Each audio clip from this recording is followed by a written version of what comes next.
Hi friends, ഇന്ന് നമ്മളൊരു കൂന്തൽ റോസ്റ്റാണ് ഉണ്ടാക്കാൻ പോകുന്നത്. ഇതിനകത്തേക്കായി ഒരു പാനെടുത്ത് അല്പം വെളിച്ചെണ്ണ ഒഴിച്ച് മുകളിൽ കൊടുത്തിരിക്കുന്ന ഇൻഗ്രീഡിയൻസ് എല്ലാം കൂടി ഇട്ട് ഒന്ന് വഴറ്റുക. ആവശ്യത്തിന് ഉപ്പ് ആ സമയത്ത് നമുക്ക് ഇട്ട് കൊടുക്കാവുന്നതാണ്. ഇതിന് ശേഷം ഇതെല്ലാം ഒന്ന് നന്നായി വഴണ്ടതിന് ശേഷം പൊടികൾ അതിനകത്തേക്ക് ഇട്ട് കൊടുക്കാവുന്നതാണ്. ഇതിലേക്ക് 2 ടേബിൾ സ്പൂൺ മല്ലിപ്പൊടി, 1 ടേബിൾ സ്പൂൺ മുളക് പൊടി, അല്പം മഞ്ഞൾപ്പൊടി, 2 ടീസ്പൂൺ മസാലപ്പൊടിയും 1 ടീസ്പൂൺ കുരുമുളക് പൊടിയും കൂടി ഇട്ട് നന്നായിട്ടൊന്ന് മിക്സ് ചെയ്യുക. അതിനുശേഷം അരിഞ്ഞു വെച്ചിരിക്കുന്ന തക്കാളിയും എടുത്ത് നന്നായിട്ട് വഴറ്റുക.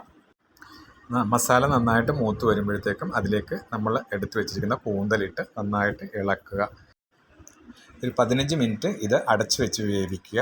അത് വെള്ളം നന്നായിട്ട് വറ്റിയതിന് ശേഷം അല്പം പച്ചമുളക് അരിഞ്ഞത് ഇട്ട് കൊടുക്കുക. വേണമെങ്കിൽ കുറച്ച് പച്ചവേപ്പിലയും വെളിച്ചെണ്ണയും ഒഴിച്ച് ഇറക്കാവുന്നതാണ്. Please like my channel and subscribe it.